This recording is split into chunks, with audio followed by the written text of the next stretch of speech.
Hello everyone, welcome to past and pixels. तो कल 11 मार्च है ना, कल 11 मार्च को आपका एग्ज़ाम है किसका, सोशल साइंस का। और बहुत ही मुश्किल के बाद से, बहुत ही मेहनत के बाद से मैंने फाइनली ये जो पीडीएफ आप देख रहे हैं, ठीक, इसको क्रिएट कर लिया है। इसमें हम लोग क्या करेंगे, इसमें हम लोग हर एक सब्जेक्ट के जितने भी इम्पॉर्टेंट टॉपिक्स हैं उनको यहाँ पे कवर अप करेंगे। और सिर्फ टॉपिक टॉपिक नहीं है, बल्कि उनके सॉल्यूशंस शॉर्ट टाइप में, शॉर्ट में हमने देने की कोशिश करी हुई है। ठीक है, क्लास को शुरू करने से पहले कुछ चीज़ें जान लो जो हम बता रहे हैं तुम्हें। पहला क्या है कि भाई जितने भी टॉपिक्स यहाँ पे रहेंगे, जितने भी टॉपिक्स को हम लोग पढ़ेंगे, इसकी मत मानना इस पोर्शन को, इम्पॉर्टेंट है, ठीक है। जितने भी टॉपिक्स हम लोग यहाँ पे पढ़ेंगे उन सभी टॉपिक को तुम्हें क्या करना है, अच्छे से तैयार करना है। किसमें? डिटेल्ड में। ठीक, क्योंकि चाहे वो क्वेश्चन हो 4 मार्क्स का और चाहे वो क्वेश्चन हो 6 मार्क्स का, इन्हीं टॉपिक में से कहीं ना कहीं आने वाला तुम्हारे एग्जाम के अंदर है। ठीक है, हम यहाँ पे क्या कर रहे हैं, अब एक काम करना है, इसका स्क्रीनशॉट ले लेना चाहे तो, अगर लिखने में दिक्कत हो, वरना इसको लिखते हुए चलना तुम्हारे लिए बेहतर रहेगा। पीडीएफ इसकी कैसे मिलेगी? ठीक है, पापा 19 वाले कोर्स में हो तो पीडीएफ इसकी मिलेगी पापा 19 में, बट अभी नहीं मिलेगी। वो मिलेगी आपको मे बी आज रात 12 बजे के बाद या फिर कल मॉर्निंग के आसपास। ठीक है, कल मॉर्निंग में सुबह, हाँ, सुबह 4 बजे के आस-पास आपको इसकी पीडीएफ आपको वहाँ पे तब मिलेगी। अभी इसकी पीडीएफ शेयर नहीं की जा सकती है, तो इसलिए पीडीएफ के लिए रोना नहीं बिल्कुल भी। ठीक है, सर पीडीएफ कहाँ मिलेगी? इस क्लास को देखो पूरी, जो भी टॉपिक्स हैं यहाँ पे उनको हम लोग बहुत ही अच्छे तरीके से समझेंगे। जितने भी इम्पॉर्टेंट पॉइंट रहेंगे उनको कहीं नोट करते चलना, ताकि जब आप आंसर को फ्रेम करो तो वो आपकी हेल्प करें। ठीक है, तो चलो अपनी क्लास को अब स्टार्ट करते हैं।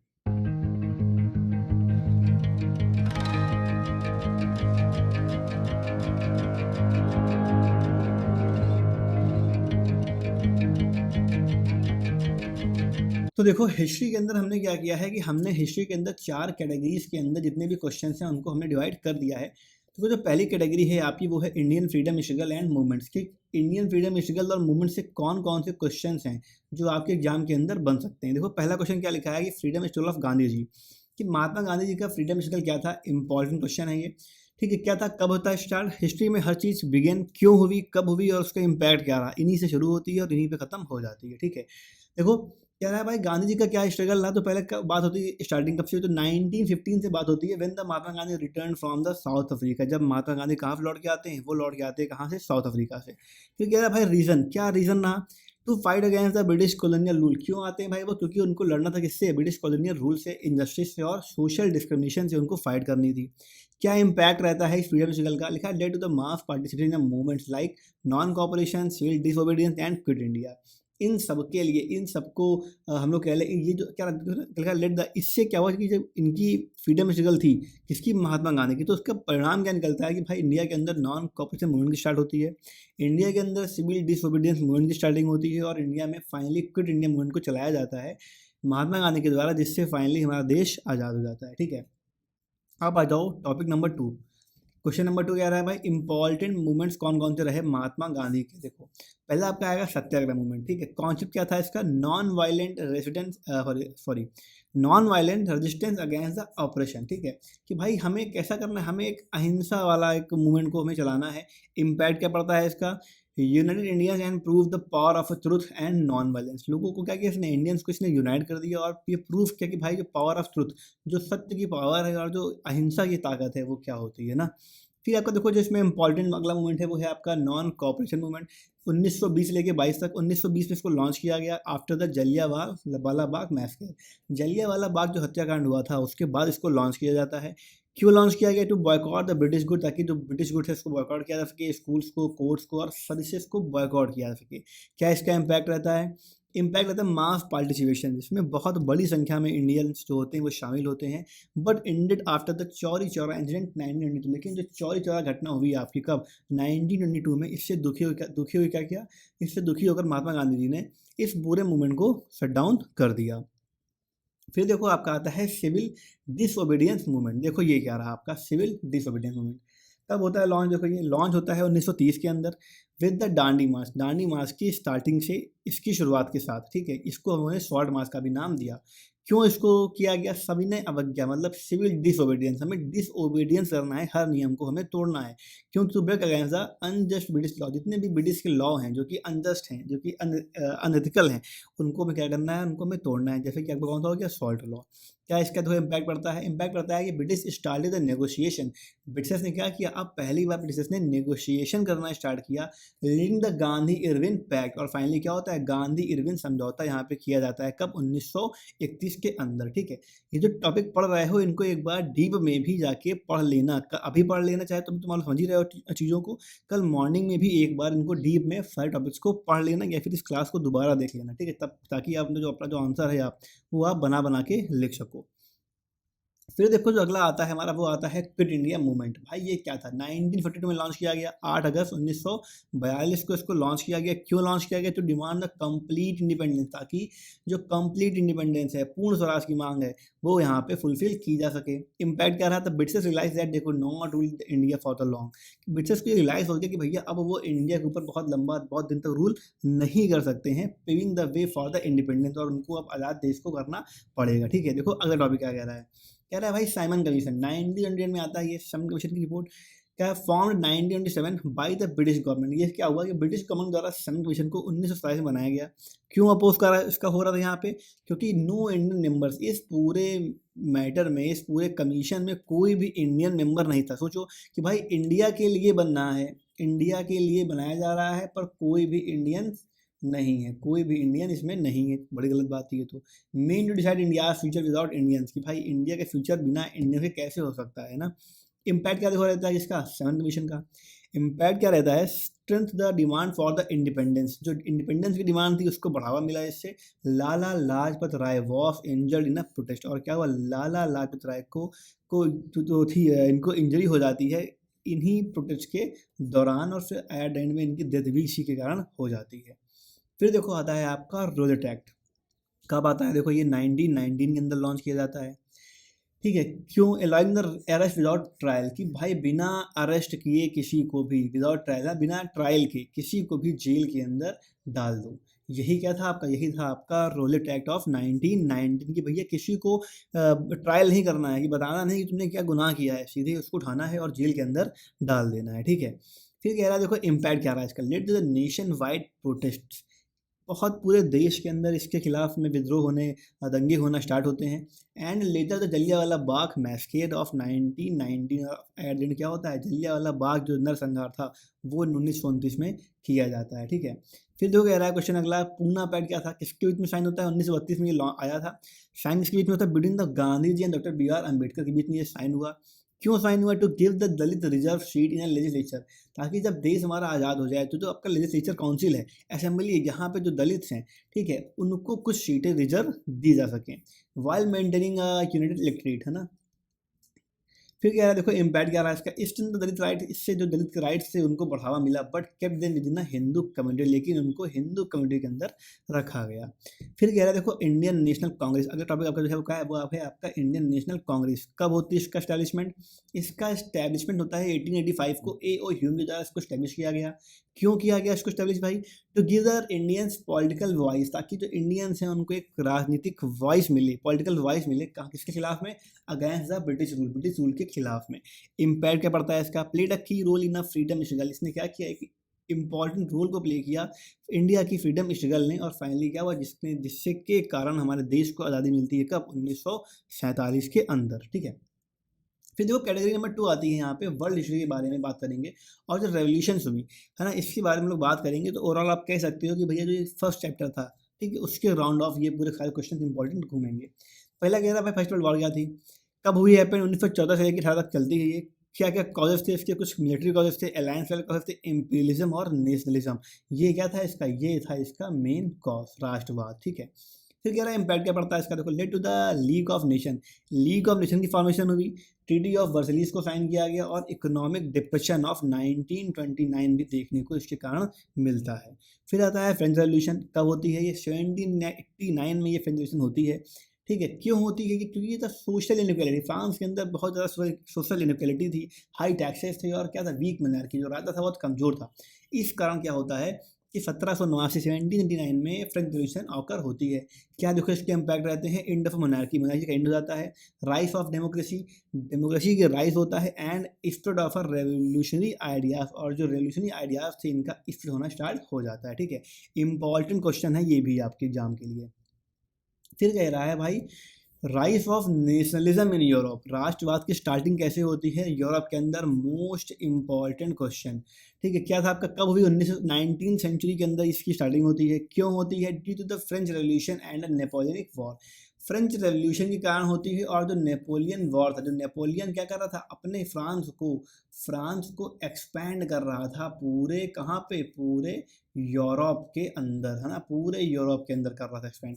इस कारण से क्या होता है, पूरे यूरोप के अंदर एक राष्ट्रवाद की स्टार्टिंग हो जाती है। क्या इसका इम्पैक्ट पड़ा, led to the unification of Italy and Germany, Italy और जर्मनी का क्या हो जाता है, यूनिफिकेशन हो जाता है। अब देखो इटली का यूनिफिकेशन एंड ओटोमन बिस्मार्क के बारे में, कब होता है ये, 1871 के अंदर ये होता है, to unite German speaking state, जो लोग ऐसे स्टेट जो जर्मन भाषा को बोलते हैं उनको यूनाइट किया जा सके, इसलिए इसका इन्फ्लेशन होता है। क्या इम्पैक्ट रहा, made Germany a powerful European nation, और इसका रिजल्ट क्या रहा कि जो था जर्मनी वो एक पावरफुल यूरोपियन नेशन की तरह से बन के आता है। इसको बहुत डीप में थोड़ा सा अपने भी आज या कल मॉर्निंग में इसको पढ़ लेना है एक बार, ठीक है, इसको यूनिफिकेशन ऑफ जर्मनी को।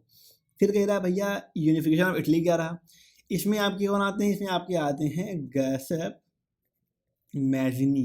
ठीक है, मैजनी आते हैं, जिन्होंने क्या बनाई, जिन्होंने बनाई सीक्रेट सोसाइटीज़, क्या बनाई, सीक्रेट सोसाइटी बनाई, कौन कौन सी, यंग यूरोप, यंग यूरोप बनाई, और क्या बनाई इन्होंने साथ में, इन्होंने बनाई यंग इटली, है ना, यंग इटली बनाई इन्होंने साथ में। ठीक है, अब देखो कब होता है ये, 1817 में हुआ ये, क्यों हुआ, Italy was divide into many small state, है ना, याद होगा आपको कि 7 किंगडम्स में क्या था, ये आपका इटली पूरा अलग अलग डिवाइडेड था। इम्पैक्ट क्या पड़ता है, create a modern Italy and end the foreign rule, भाई जो आज का इटली है ये बनता है, और फाइनली जो फॉरेन रूल था इसका इंड यहाँ पे हो जाता है।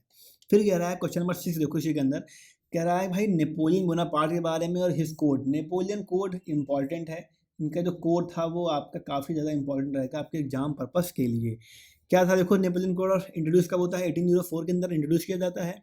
क्यों होता है, why standardise the laws in a France, है ना, ताकि जो फ्रांस है उसके अंदर जो लॉ है उनको स्टैंडर्डाइज किया जा सके। क्या इसका इम्पैक्ट रहता है, inspire the legal system world wide, और इससे क्या हुआ, इससे जो पूरे वर्ल्ड वाइड, पूरे देश देश में जो लीगल सिस्टम थे उनको इंस्पिरेशन यहाँ पे मिली। अभी हम लोग इसके आगे ज्योग्राफी के भी देखेंगे, पॉलिटी के भी देखेंगे, हर एक चीज़ को देखते चलेंगे, और इन सारे टॉपिक को आप बेटा मिस मत करिएगा, चाहे जो लगा लीजिए 2x पे, इन सभी क्वेश्चंस को जरूर से जरूर अपने पढ़ के जाइएगा एग्जाम के लिए। फिर देखो लोग बात करेंगे यहाँ पे इकोनॉमिक हिस्ट्री की और ग्लोबलाइजेशन की, है ना, ये मैं कैटेगरी नंबर 3 है। फिर देखो लिखा है इसमें पहला क्वेश्चन जो आपका आता है इस कैटेगरी के अंदर वो है आपका ग्रेट डिप्रेशन क्या था। ठीक है, कब था ये, 1929 से लेके 1939 तक, 1929 से लेके 1939 तक ये चलता है। क्यों चला भाई, क्यों हुआ, क्योंकि भाई क्या हुआ, स्टॉक मार्केट पूरी क्रैश कर गई थी, बैंक सारे फेल हो गए थे, और इकोनॉमिक मिसमैनेजमेंट हमें देखने को वहाँ पे मिल रहा था। फिर इम्पैक्ट क्या रहते हैं इसके, देखो पहला इम्पैक्ट रहता है भाई मास एम्प्लॉयमेंट, बहुत बड़ी संख्या में अनएम्प्लॉयमेंट यहाँ पे बढ़ती है, और क्या था, ग्लोबल इकोनॉमिक क्राइसिस, ये भी एक बड़ी इम्पैक्ट इसका रहता है कि पूरे वर्ल्ड में इकोनॉमिक क्राइसिस हमें देखने को मिली। फिर देखो आता है Britain would agreement, most most ठीक है, most important, Britain would agreement क्या था, बहुत ही ज़्यादा इंपॉर्टेंट क्वेश्चन है, एग्जाम में कल निश्चित आपको देखने को मिलने वाला ये है। तो वो क्या था, ये क्रिएट द IMF और वर्ल्ड बैंक के द्वारा इसको क्रिएट किया गया। ठीक है, to stabilise the world economy, ताकि जो वर्ल्ड इकोनॉमी है उसमें थोड़ा सा स्टेबलाइजेशन आ सके। इम्पैक्ट क्या रहा, help in the post war reconstruction and a global trade, इससे जो ग्लोबल ट्रेड थी उसको बढ़ावा मिलता है, और जो रिकन्स्ट्रक्शन था फर्स्ट वर्ल्ड वॉर के बाद का, उसमें भी इसमें सॉरी सेकेंड वर्ल्ड वॉर के बाद का, उसमें भी इसको रिकन्स्ट्रक्ट करने में जो नुकसान हुआ था उसकी भरपाई करने में भी इसका काफ़ी योगदान रहा। फिर आता है भाई ग्लोबलाइजेशन क्या होता है ना, कब होता है, लेट 20th सेंचुरी के बाद में स्टार्ट हुआ, due to technology, trade policies and economic liberalisation, इस कॉज से इसको शुरू किया गया। क्या इसके इम्पैक्ट रहते हैं, देखो इंक्रीज द ग्लोबल ट्रेड, पूरे विश्व में जो ट्रेड थी उसमें इंक्रीमेंट हुआ, कल्चरल एक्सचेंज होते हैं, एंड इकोनॉमिक ग्रोथ, और इकोनॉमिक ग्रोथ में देखने को मिली। फिर कह रहा है भाई category number 4, in economic development के बारे में हम लोग बात करेंगे। देखो पहला लिखा है industrial development in India, important question है, टिक मार लेना। कब होती है? 19वीं और 20 सेंचुरी, 19वीं या 20वीं सेंचुरी के अंदर ये होती है। क्यों होती है? ब्रिटिश पॉलिसीज इनकरेज सम इंडस्ट्रीज वाइल हार्मिंग अदर। जो ब्रिटिश की पॉलिसीज थी इंडस्ट्रीज की ना, वाइल हार्मिंग अदर्स है ना, वो अदर्स को नुकसान पहुंचा रही थी। इस कारण से क्या होता है, यहाँ पे इंडस्ट्रियल डेवलपमेंट की स्टार्टिंग यहाँ पे होती है। क्या देखो इसका इम्पैक्ट रहा है, मतलब क्या था देखो कि भाई जो ब्रिटिश इंडस्ट्रीज थी, जो ब्रिटिश की पॉलिसीज थी, मतलब कि जो भाई ब्रिटिशर्स थे वो क्या कर रहे थे कि वो जो हम लोग कह लें कि उनकी जो पॉलिसीज़ थी कि भाई आपको नमक नहीं उगाना है, आपको कपड़ा हमसे लेना है, आपको ये करना है, आपको फलाना ढिमाका, 20 तरह के इनके नियम कानून लगे हुए थे। इसके कौ से क्या हुआ, इंडिया के अंदर इंडस्ट्रियल डेवलपमेंट होना स्टार्ट होती है। यहाँ के लोगों ने अपनी खुद की फैक्ट्री लगाई, तो इससे क्या हुआ, इम्पैक्ट क्या पड़ा इसका, राइस टेक्सटाइल। भाई जो टेक्सटाइल इंडस्ट्री थी इसका राइस हुआ, स्टील का राइस हुआ, एंड ट्रांसपोर्ट इंडस्ट्री थी इसका यहाँ पे इंडिया के अंदर राइस होना स्टार्ट होता है। फिर कह रहा है भैया कॉर्न लॉ, इम्पॉर्टेंट क्वेश्चन है कॉर्न लॉ। कब आया? ब्रिटेन के अंदर 1815 से 1846 के अंदर ये लागू रहता है। 1815 इसको पहली बार इंट्रोड्यूस किया गया। वाइल कंट्रोवर्शियल क्यों था? क्या लिखा है, protected rich land owners but increase the food prices for the corn people. इसने क्या किया, इस लॉ में क्या हुआ था याद होगा आपको कि भाई जितना भी कॉर्न है वो बाहर से इंपोर्ट नहीं किया जाएगा, आपको कॉर्न अपने कंट्री के अंदर उगाना है, ये कहा गया। लेकिन जब भैया कंट्री के अंदर कॉर्न उगाया जाएगा तो वो कॉर्न की क्या जो क्वालिटी है वो इतनी अच्छी है, क्या जो उसका प्रोडक्शन है वो उतना अच्छा हो पा रहा है, और क्या जो लोग हैं, जो पीपल हैं वहाँ पे, उनकी जो रिक्वायरमेंट है उनको ये फुलफिल कर पा रहा है कि नहीं कर पा रहा है, इनके बारे में किसी ने भी डिस्कस वहाँ पे नहीं किया था। इसीलिए क्या हुआ, इसलिए यहाँ पे कंट्रोवर्सी क्रिएट हो गई। उनका जो कॉर्न था वो एकदम लो क्वालिटी का कॉर्न था, एकदम लो क्वालिटी का कॉर्न था। इससे क्या वहाँ के जो लोग थे उनकी डिमांडें नहीं पूरी हो पा रही थी, तो उससे प्राइसेस क्या हो गए, राइस हो गए। क्या इम्पैक्ट पड़ा देखो इसका, led to the protested and later लिपिल। इसके खिलाफ क्या हो गया, कई सारे प्रोटेस्ट होना स्टार्ट हो गए और बाद में इसको वापस ले लिया गया। फिर देखो आता है हमारा प्रिंट कल्चर। क्या था भैया, कब फैलता है ये, 15 सेंचुरी के अंदर फैला। कहाँ फैला देखो, ये पहले तो यूरोप के अंदर फैला। 19वीं सेंचुरी के अंदर इसकी स्टार्टिंग कहाँ होती है, इंडिया के अंदर हुई। क्यों था सिग्निफिकेंट था ये, हेल्प इन एजुकेशन। इसने क्या किया, इसने एजुकेशन में हमारी हेल्प करी, नॉलेज शेयरिंग में हेल्प करी, और पॉलिटिकल अवेयरनेस जगाने में भी क्या करा, प्रिंट कल्चर ने हमारी हेल्प करी थी। ठीक है, इम्पैक्ट क्या पड़ते हैं देखो इसके, revolutionise the communication and democracy. भाई जो कम्युनिकेशन था और जो डेमोक्रेसी थी, इसने क्या किया, इसने इन दोनों चीज़ों को कम्प्लीटली रेवोल्यूशनाइज कर दिया, है ना। फिर देखो अब क्वेश्चन आप बताओ कमेंट बॉक्स में कि भाई पहली प्रिंटिंग मशीन, है ना, पहले जो प्रिंट था, पहली जो प्रिंटिंग मशीन थी वो कहाँ पे लगाई गई थी, है ना। इसका आंसर आप कमेंट बॉक्स के अंदर दो। फिर कह रहा है देखो distinction of a Indian textile industry. ये भी क्वेश्चन बहुत इंपॉर्टेंट है, 4 मार्क्स में या 6 मार्क्स के अंदर आपको देखने को कल एग्जाम में मिलेगा। ठीक है, कह रहा है भाई decline century under the British rule. ठीक है, कि भाई जो 19वीं शताब्दी में क्या हुआ कि जो ब्रिटिश रूल था उसके अंदर अंदर ही क्या हुआ, जो इंडियन टेक्सटाइल इंडस्ट्री वो धीरे धीरे क्या होने लगी, डिक्लाइन होने लगी। मतलब उसका जो था कह लो कह लें कि उसका हनन या कह लो उसका जो एंड था वो धीरे धीरे होने लगा। क्यों ऐसा हुआ, British impose the heavy taxes. British ने क्या किया, इंडियन टेक्सटाइल्स पे, जो इंडियन कपड़ा था उस पर बहुत ज़्यादा टैरिफ लगाना, बहुत ज़्यादा टैक्स लगाना स्टार्ट कर दिया। जबकि खुद अपने जो ब्रिटिश मेड क्लॉथ थे उनको वो क्या कर रहे थे, उनको वो कर रहे थे प्रमोट। वो क्या कह रहे थे, भैया हमारे कपड़े पहनो, आप जो ब्रिटिशर्स के कपड़े हैं उनको पहनो, इंडिया की जो खादी है, जो इंडिया में सूत का कपड़ा है, रेशम का है इंडिया का, वो सब आप मत पहनो। और उसने लगा दिया टैक्स। अब जब टैक्स लगा दिया तो क्या हुआ कि भैया इनके जो प्राइजेस थे इंडियन टेक्सटाइल्स के वो राइज हो गए, प्राइसेस बढ़ गए। जब प्राइस बढ़ गई तो जो डिमांड थी वो क्या हो गई, इनकी एकदम कम हो गई। और जो इतने भी आपके हथकरघा उद्योग थे, जितने भी आपके वीवर्स थे, आपके जो स्पाइनिंग करने वाले लोग थे, सब एकदम बेरोजगार हो गए। क्या देखो इसका इम्पैक्ट रहा, मास अनएम्प्लॉयमेंट, बहुत बड़ी संख्या में बेरोजगारी देखने को मिली, एंड इकोनॉमिक हार्डशिप, और काफ़ी ज़्यादा कठिन इकोनॉमिक कंडीशन क्रिएट हो गई, जिसके लिए जो भी आपके इंडियंस वीवर थे, बुनकर थे बेचारे, उनके लिए। फिर जो कह रहा है 5th नंबर है technology in world economy category. देखो इसमें जो क्या देखो रहा, मतलब वर्ल्ड इकोनॉमी के अंदर टेक्नोलॉजी का क्या रोल रहता है ना, क्या रोल रहता है, ये भी क्वेश्चन आपका बहुत इम्पॉर्टेंट है। ठीक है, इम्पॉर्टेंट है। कह रहा है भाई देखो कब हुआ, इंडस्ट्रियलाइजेशन ऑनवर्ड्स जब हुई तभी ये हुआ था। क्यों इम्पॉर्टेंट है भाई, ये boosted the productivity transportation and communication. इसने क्या किया, इसने प्रोडक्टिविटी को बढ़ावा दिया, ट्रांसपोर्टेशन को बढ़ावा दिया इसने, और जो कम्युनिकेशन था उसका भी राइज इसके कॉज से, टेक्नोलॉजी के कॉज से हुआ। क्या इम्पैक्ट पड़ता है देखो, लेड टू द ग्लोबलाइजेशन, इसके मदद से ग्लोबलाइजेशन आया, अर्बनाइजेशन शहरीकरण हुआ और इकोनॉमिक ग्रोथ होना स्टार्ट हुई कंप्लीट वर्ल्ड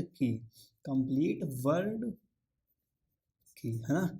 तो ये थे कुछ टॉपिक किसके, हिस्ट्री के थे, है ना। अब ये हमारे टॉपिक हिस्ट्री वाले यहाँ से ख़त्म हो गए हैं। इतने टॉपिक्स को जो भी हमने अभी करे ऊपर, है ना, इन सबको बेटा बहुत ही अच्छे से कहीं नोट कर लेना, चाहे तो अभी क्लास, अभी टाइम है आपका, ये क्लास मैं मान चलो कि आप ये क्लास देख रहे होगे वही लगभग 8 बजे के आसपास, 8 बजे के पहले ही पहले, मतलब बल्कि ये कहो, हाँ 8 बजे क्लास लाइव हो जाएगी, 8 साढ़े 8 बजे होगा, अभी पूरी रात बाकी है। मॉर्निंग की क्लास ऑलरेडी कैंसिल कर दी है मैंने, क्योंकि आपका सुबह एग्जाम है, आपको रिवीजन के लिए अपना खुद टाइम चाहिए, ठीक है। इस क्लास को करना आराम से बैठ के जाके आराम भी, ठीक है, उसके बाद आराम से रिवीजन करना। कल सुबह तक आपको जिसके पीडीएफ नोट्स हैं वो भी आपको वहाँ पे आपके पापा 19 कोर्स के अंदर कल मॉर्निंग में मिलेंगे जाके, लेकिन ठीक है, ये बात ध्यान रखना कि मॉर्निंग में ही आपको इसके नोट्स मिलेंगे ताकि आप रिवीजन फास्ट तरीके से कर पाएँ, ठीक है। बट मेरा सजेशन यही है कि आप लोग इस क्लास को पूरी देखो फिलहाल अभी। फिर कह रहा है देखो भैया, पॉलिटी की बात हम लोग करेंगे अब देखो पॉलिटी के अंदर, सिविक्स के अंदर मतलब कौन कौन से ऐसे क्वेश्चन हैं जो इंपॉर्टेंट रहने वाले हैं। जो पहला क्वेश्चन आपका है वो है secularism and a federal structure in India. देखो क्या लिखा है भाई, इंडिया फॉलो सेक्युलर, इंडिया के अंदर क्या, इंडिया जो है वो आपका सेक्युलरिज्म को फॉलो करता है। मीनिंग क्या है इसकी कि नो ऑफिशियल रिलीजन, की इंडिया के अंदर कोई भी ऑफिशियल रिलीजन नहीं है। All religions are treated equal, जितने भी रिलीजन्स हैं वो क्या है आपके, वो सारे आपके इक्वल हैं।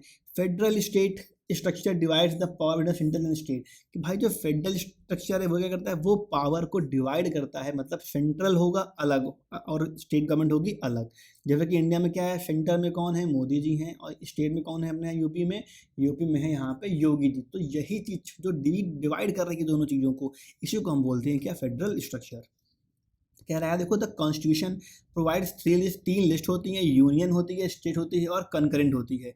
कॉमन बुद्धि लगाना अपने इसके अंदर, ऐसे सारे मुद्दे, डिफेंस हो गया आपका आपका और क्या कह लो आपका मनी कंट्रोल हो गया, ये जो ऐसे मुद्दे हैं जिससे देश पे प्रभाव पड़ना है, वो सारे कहाँ आएंगे आपके, वो सारे आएंगे आपके यूनियन लिस्ट के अंदर, ठीक है। फिर ऐसे मुद्दे जिनका जो स्टेट के अंदर आते हैं, आपकी पुलिस वुलिस हो गई आपकी, ठीक है, वो सारे आपके आएंगे स्टेट लिस्ट के अंदर। और ऐसे मुद्दे जिसमें दोनों लोग अपने नियम कानून बना सकते हैं, वो सारे मुद्दे किसमें आते हैं आपके, वो आते हैं आपके कंकरेंट लिस्ट के अंदर। फिर कह रहा है भाई देखो, एडमिनिस्ट्रेटिव फ्रेमवर्क ऑफ बेल्जियम। देखो बेल्जियम में क्या सीन था, कैसा इनका फ्रेमवर्क रहा, मोस्ट इम्पॉर्टेंट क्वेश्चन ये भी है आपका बेल्जियम वाला।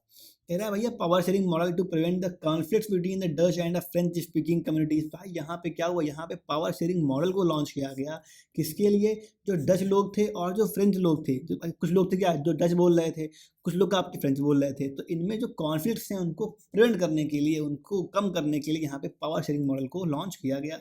बेल्जियम है 3 लेवल ऑफ गवर्नमेंट, यहाँ पे 3 लेवल हैं गवर्नमेंट के, पहला आपका फेडरल है, फिर कम्युनिटी गवर्नमेंट है, फिर आपकी रीजनल गवर्नमेंट भी यहाँ पे होती है। फिर देखो लिखा है Brussels, the capital has the bilingual government. आपकी जो कैपिटल है ब्रुसेल्स, यह क्या है आपकी, इसके पास एक बाईलैंग्वेज गवर्नमेंट भी यहाँ पे है, फॉर इक्वल रिप्रेजेंटेशन, ताकि जो इक्वल रिप्रेजेंटेशन है दोनों का वो यहाँ पे बना रहे। फिर कहता है भैया, फेडरल सिस्टम इंडिया के अंदर क्या होता है, बताया भी आपको मैंने कि डुअल गवर्नमेंट जो होगी, मतलब सेंटर है और स्टेट गवर्नमेंट है, इसी को हम लोग बोलते हैं फेडरलिज्म। डिवीजन ऑफ पावर होता है थ्रू द 7th शेड्यूल, किसके अंदर इसको बात की गई, 7वीं जो अनुसूची है, 7th शेड्यूल है, इसके अंदर इसको रखा गया है। Union state and concurrent list बनाई गई हैं अलग अलग, और तीनों के अंदर सारी पावर्स को डिवाइड कर दिया गया है। फिर कह रहा है भाई, independent judiciary ensure the balance, जो हमारे जुडिशरी है वो क्या करती है, वो इस पर पूरा बैलेंस बनाए रखती है, ठीक है। फिर कह रहा है भाई, मनरेगा क्या था, देखो मनरेगा क्या था कि guaranteed 100 days of wage employment to the rural household. 100 दिन की रोजगार ये योजना थी। किस पे किया गया फोकस, पॉवर्टी पे, गरीबी पे, रिडक्शन पे और रूरल डेवलपमेंट पे, इस पे फोकस किया गया ताकि जो गांव है उनका विकास हो सके। Promotes women participation in the employment, और जो महिलाओं का योगदान है एम्प्लॉयमेंट के अंदर उसको प्रमोट करने के लिए भी मनरेगा को 2005 के अंदर लॉन्च किया गया था। फिर वो क्या कह रहा है, फिर कह रहा है कि पॉलिटिकल पार्टीज एंड चैलेंजेस, कि पॉलिटिकल पार्टीज होती क्या हैं, ठीक है, और उनके चैलेंजेस क्या हैं। टाइप्स क्या क्या होते हैं इसके, देखो आपकी नेशनल पार्टीज होती हैं और आपकी होती हैं स्टेट पार्टीज, लाइक एसपी जो सपा पार्टी है ना, या अखिलेश जी वाली है ना, वो गाना नहीं सुना है आपने, कब आओगे मेरे अखिलेश, अखिलेश जी वाली जो पार्टी है, अखिलेश जी ये वाली जो पार्टी है सपा, ये कैसी पार्टी है आपकी, स्टेट पार्टी है, लेकिन इनकी गवर्नमेंट है अभी, मान लो बीजेपी जो है बाबा जी वाली है ना, बुलडोजर बाबा, बाबा जी वाली, ये कैसी पार्टी है आपकी, ये पार्टी आपकी है नेशनल पार्टी, ठीक है। फिर कह रहा है challenges include the corruption, dynasty policies and lack of internal democracy. क्या क्या देखो चैलेंजेस आते हैं पॉलिटिकल पार्टी सामने, पहला आता है करप्शन, भ्रष्टाचार का आपका आता है, फिर आता है डायनेस्टी पॉलिटिक्स, भाई जो डायनेस्टी पॉलिटिक्स है ये भी बहुत देखने को मिलती है। फिर कह रहा है लैक ऑफ इंटरनल डेमोक्रेसी, भाई जो आंतरिक डेमोक्रेसी है इसकी भी कहीं ना कहीं कमी देखने को यहाँ पे मिलती है। फिर कह रहा है क्वेश्चन कि डेमोक्रेसी सुपीरियॉरिटी, ठीक है क्या है, देखो भाई सीन प्रमोट, आखिर जो डेमोक्रेसी है वो क्यों सुपीरियर है, वो क्यों इम्पॉर्टेंट है, ठीक है, इसका एक क्वेश्चन एग्जाम के अंदर बनना ही बनना है, ये है श्योर। कह रहा है भैया promote the freedom inequality and people participation, क्या करती है डेमोक्रेसी, प्रमोट करती है किसको, फ्रीडम को प्रमोट करती है, इक्वालिटी को प्रमोट करती है और पीपल्स के पार्टिसिपेशन को प्रमोट करती है। Prevent the dictatorship and authoritarian rule, और क्या करती है भाई ये डिक्टेटरशिप को और अथॉरिटेरियन रूल है इसको ये प्रिवेंट करती है, एंश्योर करती है इसको ट्रांसपेरेंसी को, अकाउंटेबिलिटी को इन गवर्नेंस, गवर्नमेंट के अंदर है ना, डेमोक्रेसी आपकी। फिर आता है देखो जेंडर इनक्वालिटी, क्या भाई gender inequality, unequal pay, lack of education and discrimination, कि भाई जो भेदभाव किया जाता है महिलाओं में, महिलाओं और पुरुषों में, कि भाई महिलाओं को कम वेतन दिया जा रहा है, पुरुषों को ज़्यादा पेमेंट दी जा रही है। लैक ऑफ एजुकेशन, कि भाई महिला है, कोई लड़की है, उसको शिक्षा के लिए, उसको एजुकेशन के लिए हम दूर नहीं भेजेंगे, या अदर चीज़ें हैं। और भेदभाव कहीं ना कहीं किया जाता है कि मान लो कोई गेस्ट घर आता है तो भाई कहा गया कि नहीं लड़की ही चाय बना के लाए, नाश्ता बना के लाए, जो भी चीज़ें हैं सारी। तो ये जो जेंडर इनइक्वालिटी की बात थी इसको कम करने के लिए क्या है, मतलब इन चीज़ों को किया, लागू किया गया। क्या देखो लो political representation of a women, कि महिलाओं का जो लो पॉलिटिकल रिप्रेजेंटेशन था, कि भाई राजनीति के अंदर भी जो महिलाएं थी वो बहुत ही अपना कम रिप्रेजेंटेशन दे रही थी, इसको बढ़ावा देने के लिए इश्यूज लाइक कौन कौन से इशूज़ के बारे में बात की गई, इसके अंदर डाउरी के बारे में बात की गई, दहेज सिस्टम आपका हो गया, जो चाइल्ड मैरिज के बारे में बात की, तो जो डोमेस्टिक वायलेंस, जो घरेलू हिंसा है, जो घरेलू हिंसा है, हर 3 में से, हर 4 में से एक घर के अंदर आजकल ये चीज़ें हो रही हैं, ठीक है, इसको कम करने के लिए क्या हुआ, इस पे बात किया जाना आवश्यक है। इससे क्वेश्चन बन सकता है कि भाई इसको प्रिवेंट करने के बारे में लिखो, कि कैसे इसको हम प्रिवेंट कर सकते हैं, ठीक है, इनइक्वालिटी को, या फिर हम लोग कैसे वुमेन एम्पावरमेंट को बढ़ावा दे सकते हैं, इनके बारे में को, तो कोई क्वेश्चन आपका इससे मिलता जुलता ही आपके एग्जाम में देखने को मिलेगा। फिर कह रहा है भाई देखो फेडरल सिस्टम एसेंशियल्स, क्यों एसेंशियल है भाई, ये बताया अभी मैंने आपको, इंपॉर्टेंट क्वेश्चन था। 2 लेवल होते हैं, 2 लेवल्स हैं गवर्नमेंट के, सेंट्रल है और स्टेट है। Constitutionally define the power of each level, हर जगह क्या है संवैधानिक तरीके से पावर का डिफाइन किया जाता है ना। इंडिपेंडेंट जुडिशरी, और जो हमारा न्याय व्यवस्था होती है वो एकदम इंडिपेंडेंट काम करती है। फिर कह रहा है देखो सेंट्रल स्टेट रिलेशन क्या होते हैं, कह रहा है भैया legislative financial administrative relation between centre and state, कि भाई जो आपका लेजिस्लेटिव फाइनेंशियल और आपके जो एडमिनिस्ट्रेटिव रिलेशन हैं जिसके बीच में सेंटर और स्टेट के बीच में, इनके बारे में बात होगी। आर्टिकल नंबर 356 अलाउ करता है जिसको प्रेसिडेंट रूल को in case of constitutional breakdown, अगर किसी स्टेट के अंदर कोई संवैधानिक ब्रेकडाउन होता है, सरकार चली जाती है, कुछ भी होता है, तो हम लोग क्या कहेंगे, तो कहेगा भाई जो प्रेसिडेंट रूल है फिर वहाँ पे उसको लागू कर दिया जाता है। The finance commission decide the resource allocation, भाई जो उसका फाइनेंस कमीशन है वो डिसाइड करता है किसको, रिसोर्स एलोकेशन को, कि भाई किसको कितना पैसा दिया जाना है किन योजनाओं के लिए, है ना, कैसा क्या सीन रहेगा, इन सब के बारे में जो फाइनेंस कमीशन है पूरे, है ना, वो डिसाइड करता है चीज़ों को। फिर जो कह रहा है भाई कोalition गवर्नमेंट क्या होती है, बहुत इंपॉर्टेंट क्वेश्चन है, बहुत ही ईजी क्वेश्चन है, बहुत ही ईजी क्वेश्चन है भाई ये, कि होता क्या है कोalition गवर्नमेंट क्या होती है, जब भी कोई एक पार्टी अपनी सरकार ना बना पाए, ठीक, अकेले मेजॉरिटी में सरकार ना बना पाए, तो उसको हम क्या बोलते हैं, कोalition गवर्नमेंट बोलते हैं।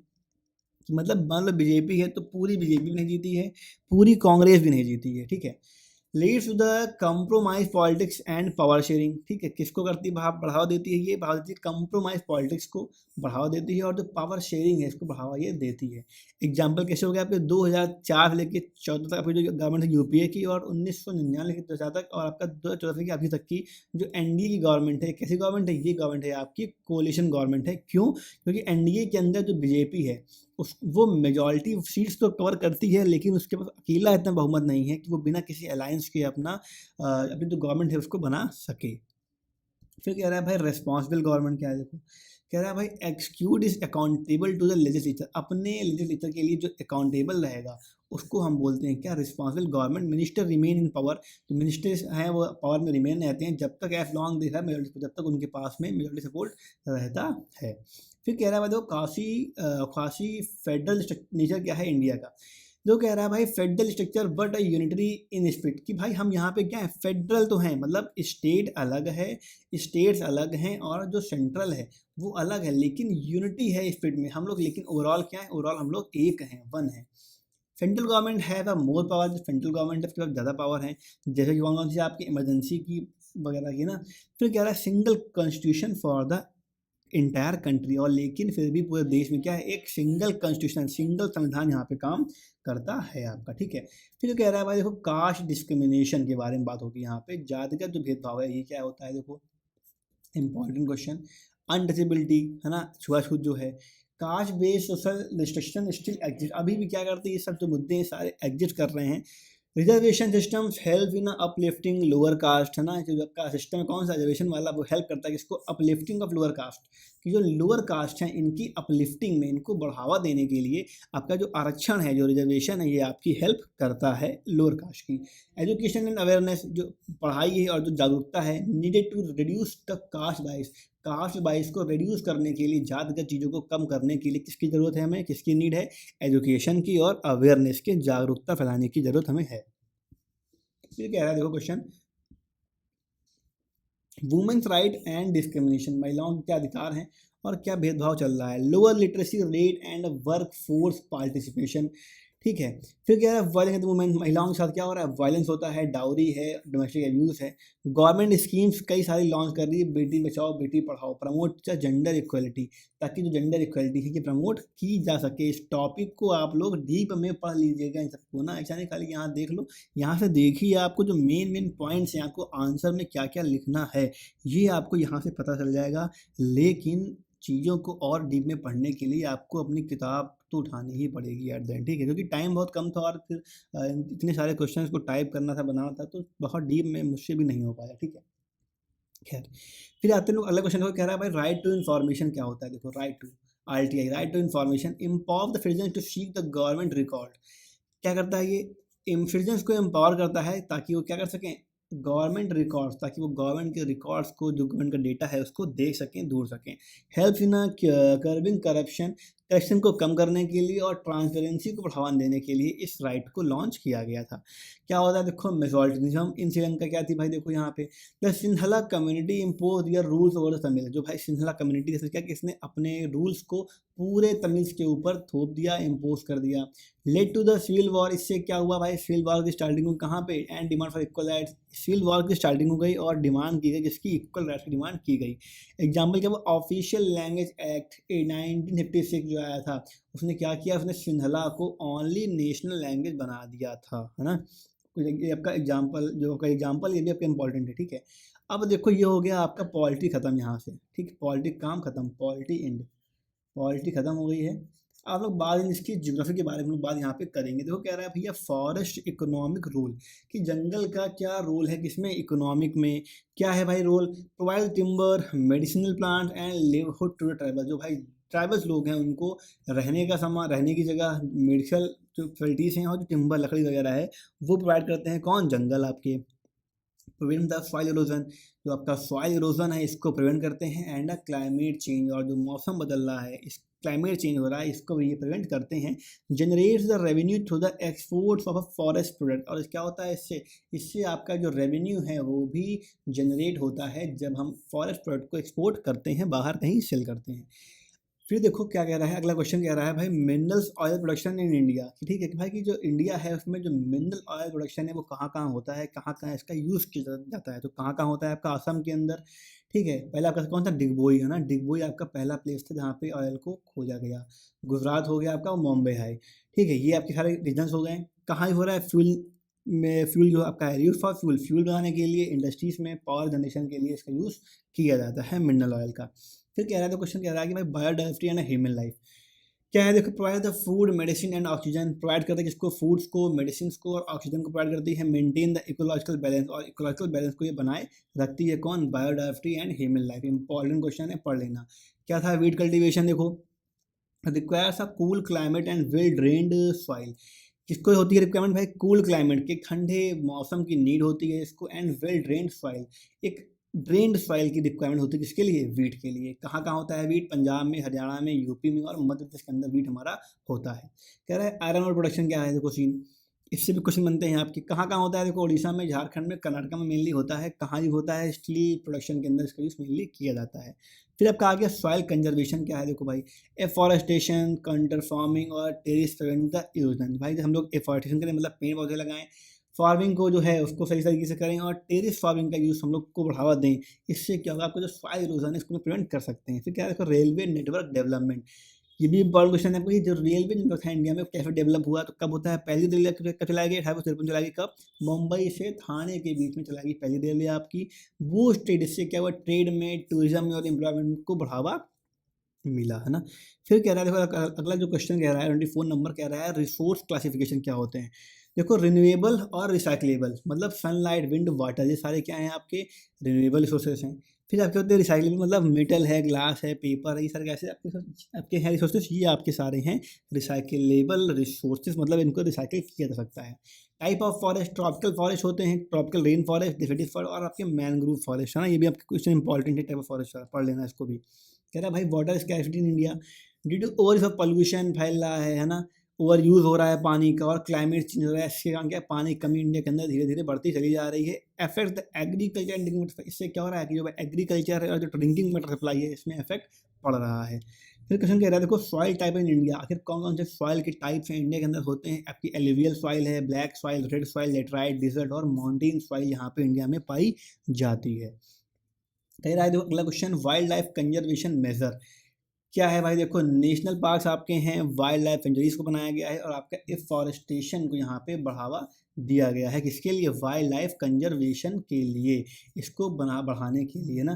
फिर कह रहा है देखो जैद क्रॉपिंग, कह रहा है समर क्रॉप लाइक वाटरमेलन और कुकम्बर्स जो होते हैं इनको हम बोलते हैं जैद की फसलें या क्रॉपिंग, है ना।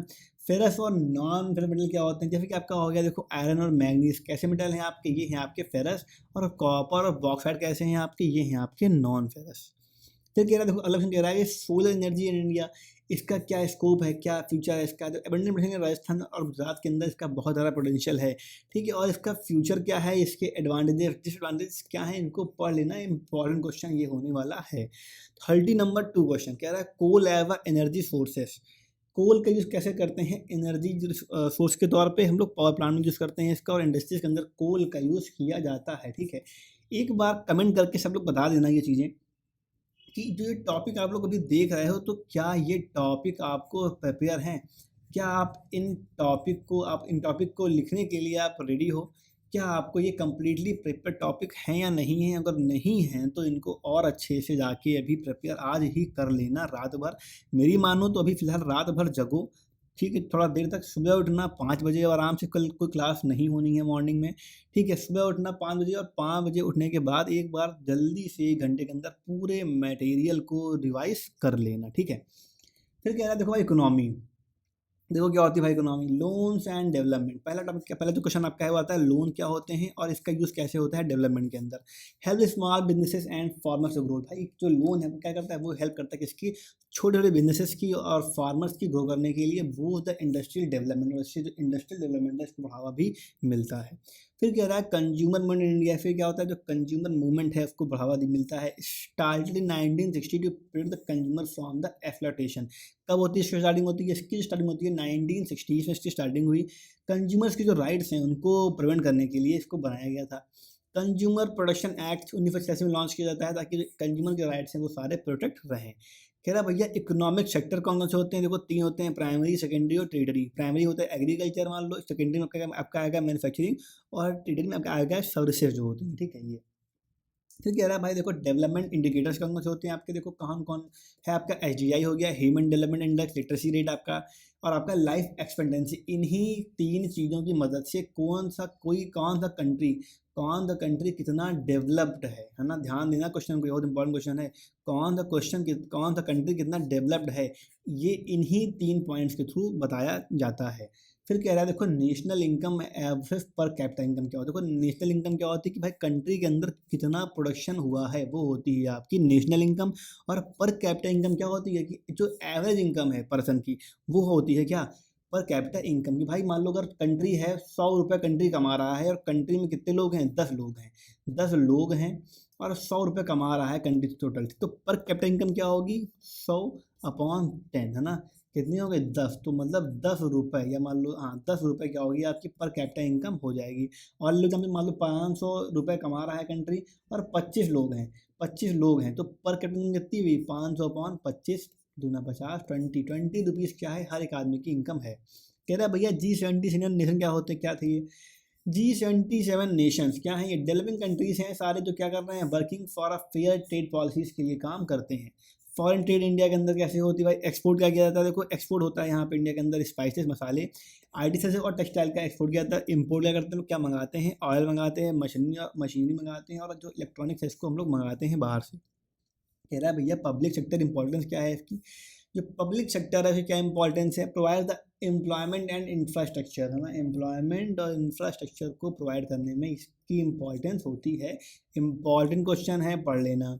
फॉर्मल और इनफॉर्मल क्रेडिट क्या होता है, फॉर्मल क्या होता है, देखो बैंक हो गई आपकी और आपकी NBFCs के सारे क्या है, आपके फॉर्मल ट्रांजेक्शन है, फॉर्मल आपके क्रेडिट है।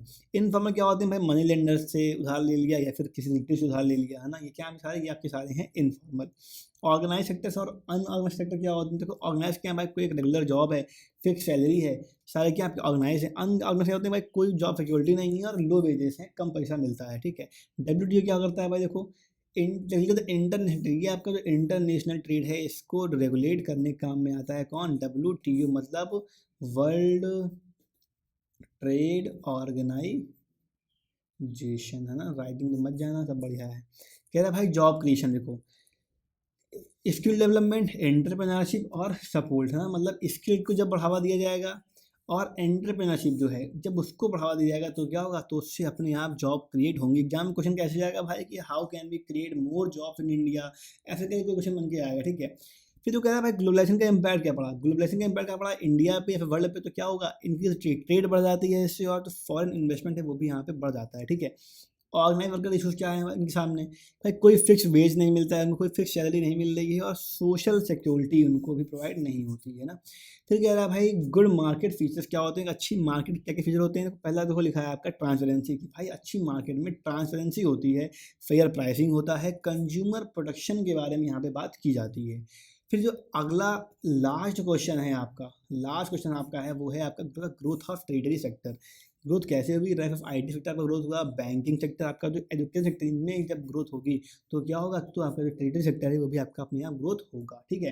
तो ये थी हमारी आज की क्लास। होपफुली ये क्लास आपको अच्छी लगी होगी। इस क्लास को मैं अपलोड कर दे रहा हूँ जल्दी से जल्दी, जितना जल्दी मैं कर पाता हूँ। 6 बजे रहा होगा मेरे ख्याल से भी, मतलब अभी जो आप क्लास देख रहे हैं तो 8 बज गया होगा देखते देखते मेरे ख्याल से, ठीक है।